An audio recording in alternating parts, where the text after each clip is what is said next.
Hoy les voy a demostrar un video de donde yo fui a Lake Gregory, a San Bernardino, California. Un amigo me llamó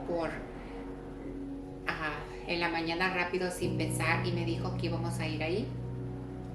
Y pues, ¿qué creen, chicos? Les voy a demostrar un pequeño video que es bien corto. Cómo fue que nos fuimos. Está por el 210 Freeway hasta San Bernardino, California. Y las distancias son como más o menos como 1 hora y 15 minutos. Pero déjenme decirles que esta Lake Gregory es un lugar maravilloso de donde tú puedes rentar una cabaña por unos cuantos días. Y imagínense la vista en invierno cuando cae nieve. Ve el video y déjame en la caja de comentarios qué es lo que tú piensas, ¿ok? Saludos.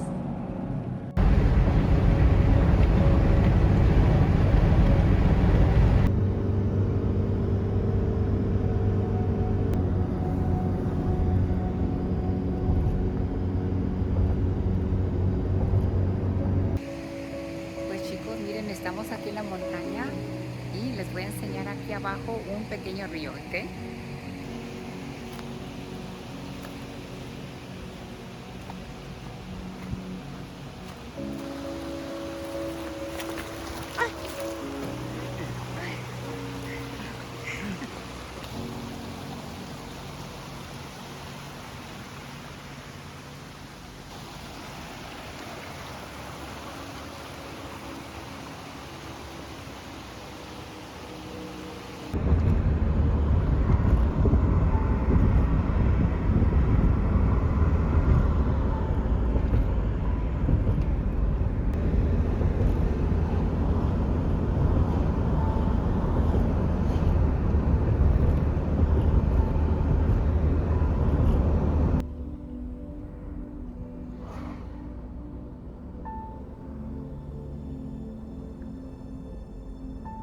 Cabin over here. Listening me? Yes. You cannot come and stay. Yes. Yes, baby? Yes.